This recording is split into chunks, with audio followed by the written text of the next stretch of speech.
आज पुण्यश्लोक अहिल्यादेवी नगरमध्ये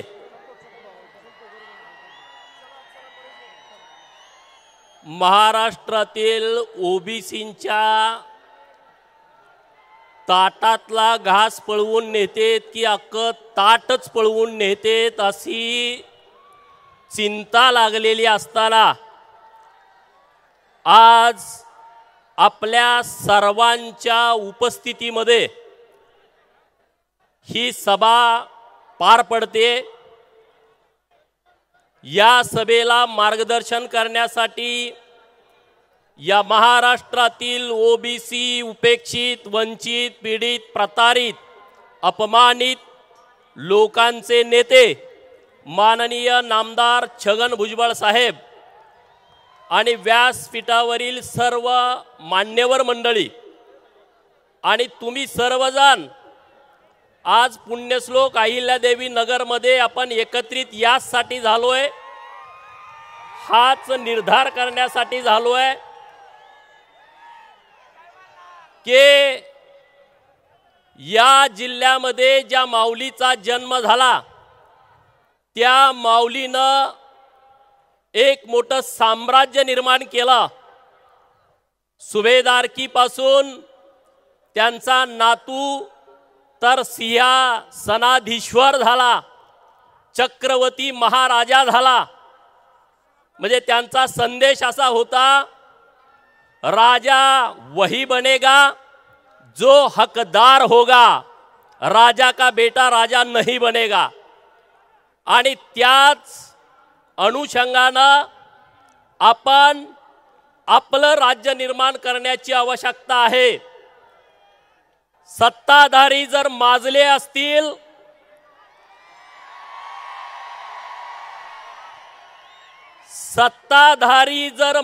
असतील तर ती सत्ता हिसकावून घ्या, हे पुण्यश्लोक अहिल्यादेवीने सांगितलंय।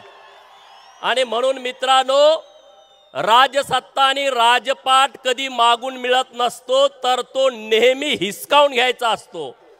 आणि म्हणून जर कुणी आमच्या आरक्षणाला धक्का लावण्याचा विचार करत असेल तर माननीय भुजबळ साहेबांच्या नेतृत्वाखाली या महाराष्ट्रातल्या ओबीसीनी एकत्रित येण्याची गरज आहे। अजून जागृती इतकी नाही मित्रांनो, हा लढा काय भुजबळ साहेबांच्या नेतृत्वासाठी नाही आहे, हा लढा पडळकरांना नेता करण्यासाठी नाही आहे, हा लढा महाराष्ट्रातल्या ओबीसींच्या हक्काचं संरक्षण करण्यासाठी आहे। हा लढा महाराष्ट्रामधल्या ओबीसींच्या वरती जो घाला घालण्याचं काम चालू आहे त्याला विरोध करण्यासाठी आहे। आणि म्हणून मित्रांनो, आपण सगळ्यांनी विचार केला पाहिजे।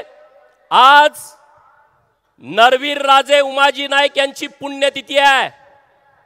एक योद्धा इंग्रजांच्या विरोधामध्ये लढला, या देशाच्या स्वातंत्र्यासाठी पहिल्यांदा फासावरती जाणारा व्यक्तिमत्व म्हणजे आद्य क्रांतीवीर राजा उमाजी नाईक यांची आज पुण्यतिथी आहे। 3 फेब्रुवारीला त्यांना इंग्रजांनी फासावरती लटकवलं होतं। मित्रांनो, ज्या अधिकाऱ्यानं फसवून उमाजी राजांना पकडलं, त्यांना फासावरती चढवलं, त्याच इंग्रज अधिकाऱ्याचं म्हणजे मॅकिंटॉश नावाच्या अधिकाऱ्याचं वाक्य आहे, जर प्राप्त परिस्थिती जर तशी निर्माण झाली असती तर हा दुसरा शिवाजी जन्माला आला होता, असं उमाजी राजांच्या बाबतीमध्ये त्यांनी लिहिलं। मित्रांनो, आज उमाजी राजा व्हायचं तर आपलं सोडा, ज्यांनी स्वतःचा राज्याभिषेक छत्रपती शिवाजी महाराजांच्या नंतर केलता, आपण उमाजी राजे व्हायचं सोडा, आपलं जे हक्क आहे ते हिसकावून घेण्याचा प्रयत्न केला जातोय। आणि मग आपण जर नुसतं त्याच्याकडे बघत बसलो, मनगट मेल्या माणसासारखं जर आपण वागायला लागलो तर मित्रांनो, तुम्हाला वाचवायला कोणी सुद्धा येणार नाही। म्हणून आता कुठलीही भीती मनात ठेवू नका, ह्यो काय म्हणाल, त्यो काय म्हणाल, आमका काय म्हणाल, तमका काय म्हणाल। अरे आपण लोकशाहीच्या राज्यामध्ये राहतो आणि त्यामुळे अशा कुठल्याही दादागिरीला भीक न घालता माननीय भुजबळ साहेबांनी जो लढा उभा केलाय त्या लढ्याच्या पाठीमाग गाव गाड्यातल्या सगळ्या ओबीसीनी एकत्रित आला पाहिजे. येणार की नाही येणार? हात सगळे वर करून सांगा, भुजबळ साहेबांच्या पाठीमागे येणार की नाही येणार? येणार की नाही येणार? माझ्या मीडियावाल्या मित्रांना विनंती आहे, हे महाराष्ट्राला दाखवा म्हणे भुजबळांच्या पाठीमागे कुणी नाही, भुजबळ साहेबांच्या पाठीमागे कुणी नाही, ते एकटे पडलेत. अशा बातम्या कुठून तर येतात, त्यांना दाखवा, सगळे हात वर करून दाखवा.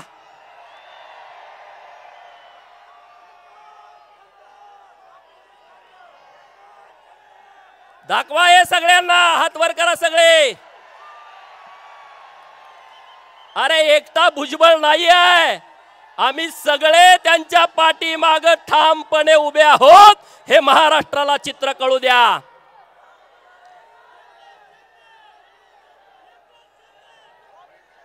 लोकांना वाटलं की सत्तेच्या जोरावरती दादागिरी करू, आम्ही झुंडशाहीच्या जोरावरती आम्ही ओबीसींचा आवाज दाबू. अरे ओबीसीचा आवाज तुम्ही दाबू शकत नाही. आज ओबीसींना तुम्ही त्रास देण्याची भूमिका घेताय. हाच ओबीसी तुम्हाला तुमची जागा दाखवल्याशिवाय राहणार नाही. मित्रांनो, हे पहिल्यांदा घडतंय असं नाही आहे. उपोषण करून एखाद्याचे हक्क हिरावणे, उपोषण करून त्यांच्या अधिकारापासून त्यांना वंचित ठेवणे. 1932चा पुणे करार तुम्ही आठवा. महामानव डॉक्टर बाबासाहेब आंबेडकर साहेबांनी 1932 साली या देशातल्या मागासवर्गीय लोकांना मतदार संघ आरक्षित केले पाहिजेत असा विषय पुढे आणला. आणि असा विषय पुढे आणल्यानंतर महात्मा गांधी उपोषणाला बसले की यांना तुम्ही अधिकार देऊ नका. अशा झुंडीच्या झुंडी जाऊन त्यांना पाठिंबा द्यायला लागल्या. गर्दी वाढायला लागली. डॉक्टर बाबासाहेब आंबेडकर साहेबांना लोक म्हणायला लागली, अरे गांधी उपोषणाला बसलेत, ह्यांचं जर बरं वाईट झालं तर काय करायचं, तुम्ही हा विचार मागे घ्या. तर मित्रांनो, डॉक्टर बाबासाहेब आंबेडकरांनी त्या सगळ्या लोकांचं ऐकलं. पण देश स्वतंत्र झाल्यानंतर पहिल्यांदा अनुसूचित जाती आणि अनुसूचित जमातीच्या लोकांना आरक्षण दिलं. आता तोच प्रकार सुरू आहे. ज्यांनी दलितांचं आरक्षण 1932 ला थांबवलं, आज त्याच प्रवृत्तीची लोक ओबीसीच्या आरक्षणावरती घाला घालतायत. या घाला घालणाऱ्याला आपण सगळ्यांनी विरोध केला पाहिजे. मित्रांनो, आज आपण पुण्यश्लोक अहिल्यादेवींच्या जिल्ह्यात आहे. अहिल्यादेवीनं म्हटलं होतं, ज्या मनगटामध्ये बळ, बुद्धी आणि चातुर्य आहे, ज्या मनगटामध्ये बळ, बुद्धी आणि चातुर्य आहे, तोच स्वकर्तृत्वावर लोकाभिमुख राजा बनू शकतो. म्हणजे त्यांनी राजा का बेटा राजा नहीं बनेगा, वो राजा बनेगा जो हकदार होगा. हे तत्व माऊलीने सांगितलं. याचा अर्थ असा आहे की प्रस्थापित व्यवस्थेच्या विरोधामध्ये आवाज उठवा. बरोबर की नाही? मग उठवणार की नाही उठवणार? प्रस्थापित व्यवस्थेच्या विरोधात आवाज उठवणार की नाही उठवणार? रोहित पवार नावाचं जातीयवादी व्यक्तिमत्व या जिल्ह्यामध्ये प्रतिनिधित्व करताय. ते जातीयवादी आहे की नाही? आवाज द्या, नाहीतर ते मध्ये मी एकटाच बोलतोय या विषयावर. जातीयवादी आहे की नाही? मग हे पार्सल तुम्ही बारामतीला पाठवणार का? पाठवणार का? तुम्ही परवा बघितलं, आझाद मैदानावरती मोर्चा जायच्या अगोदर ह्यो गडी तिथं पोहोचला होता. बघितलं का नाही? बघितलं का नाही? का रे, आमची मतं घेतली नाहीत? तू आमची मतं घेतली नाहीत? हा विचार आता करा. अरे रोहित पवाराच्या अंगामध्ये रक्त वाहत नाही, त्याच्या अंगामध्ये जातीयवाद वाहतोय. ही गोष्ट आपल्या लक्षामध्ये ठेवा. जर जातीयवादाला चेहरा असता ना, जातीयवादाला जर चेहरा असता तर तो सेम टू सेम रोहित पवारासारखा दिसला असता. अरे आज धनगराचं आरक्षण आम्ही मागतोय. परवाच्या दिवशी आमच्या तरुण तडफदार पोरानं आत्महत्या केली. गेला तिथं रोहित पवार, गेला त्या विचारधारेची लोक तिथं. अरे आजपर्यंत किती पोरांनी आत्महत्या केल्या? जतमध्ये बिरुदेव खर्जेने आत्महत्या केली मागच्या 2 महिन्यापूर्वी. गेला तिथं कोण? गेला कोण लोकप्रतिनिधी? आवाज उठवला? अरे आज गावातल्या घिसाड्याच्या पोराला जाऊन विचारा, त्याचं तुम्ही आरक्षण ढापायला निघालाय. वैदूच्या पोराला जाऊन विचारा, त्याचं तुम्ही आरक्षण लाटायला निघालाय. एकत्रितपणे राहणे, सगळ्या ओबीसींची एकजूट करणे. मराठा समाजाच्या आरक्षणाला आमचा विरोध नाहीये, परंतु ओबीसी आरक्षणाला धक्का तर लागलायच हो. ओबीसी आरक्षणाचा विषय संपला. माझ्या तालुक्यात 550 कुणबीच्या नोंदी सापडल्या.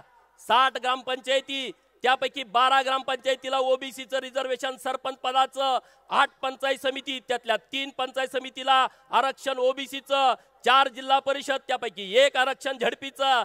संपलं सगळं. तो विषय आता डोक्यातनं काढून टाका. परंतु लढू, अरे आपण लढणारी लोक आहोत. या राज्यामध्ये ओबीसीनी भटक्या विमुक्तांनी अनेक लढाई केलेल्या आहेत. छत्रपती शिवाजी महाराजांच्या सोबत हेच मावळे होते जे स्वराज्य निर्माण करण्यासाठी पुढे होते. त्यामुळे आता लढण्याशिवाय आपल्या पुढे कुठलाही पर्याय नाही. ती लढण्याची धमक, ती लढण्याची ताकद आपण सगळ्यांनी मनामध्ये ठेवली पाहिजे आणि माननीय भुजबळ साहेबांच्या पाठीमागे ठामपणे उभं राहायला पाहिजे. भुजबळ साहेबांच्या वरती कुणी बोलला, तुम्ही लगेच व्हिडिओ करून त्याला उत्तर दिलं पाहिजे. मित्रांनो, आपल्याला लोकशाहीनं करायचं आहे. आपण काय दादागिरी करत नाही. आपण संविधान मानणारे, कायदा मानणारे, लोकशाहीच्या आपण देशामध्ये राहतो. आपल्याला दादागिरी करायची गरज नाही. पण जर कोणी दादागिरी करण्याची भाषा करत असेल तर त्याला उत्तर देण्याचं कर्तव्य आणि जबाबदारी आपली आहे आणि ते कर्तव्य आपण सगळेजण पार पाडू. ओबीसी वरती जो अडचणीचा विषय यायला लागलाय तो जर दूर करायचा असेल तर संघटनेशिवाय पर्याय नाही, एकत्रित येण्याशिवाय पर्याय नाही. आज तुमचं खरं तर कौतुक आहे की भुजबळ साहेबांच्या स्वागताला इतक्या मोठ्या संख्येने तुम्ही उपस्थित राहिला. सगळ्या पुण्यश्लोक अहिल्यादेवी नगर मधल्या सगळ्या ओबीसी बांधवांचं मी मनापासून आभार व्यक्त करतो. इतकी मोठी सभा की जी धडकी भरेल. सगळ्या लोकांच्या लक्षात आलेलं आहे की आज या महाराष्ट्रातल्या ओबीसीच्या मनामध्ये काय धग आहे, ओबीसीच्या नेमक्या व्यथा काय आहेत याची जाणीव आजच्या या सभेनं झाली आहे. पण ही निर्धार सभा आहे. पुण्यश्लोक अहिल्यादेवींच्या जिल्ह्यातली सभा आहे. पुण्यश्लोक अहिल्यादेवी न्याय देणारे आहेत. पुण्यश्लोक अहिल्यादेवी अन्याय न सहन करणारे आहेत आणि त्यामुळं आपण न्यायाच्या बाजूने ठामपणे उभा राहू, अन्यायाच्या विरोधामध्ये ताकदीनं लढू आणि जे आज आपल्यावरती अन्याय करण्याचं धोरण राबवतायत त्यांची परत धमक झाली नाही अशा पद्धतीनं आपण सगळी ताकद माननीय भुजबळ साहेबांच्या पाठीमागे उभी करू. एवढंच या निमित्तानं बोलतो आणि थांबतो. जय हिंद, जय महाराष्ट्र, जय मल्हार, जय भीम.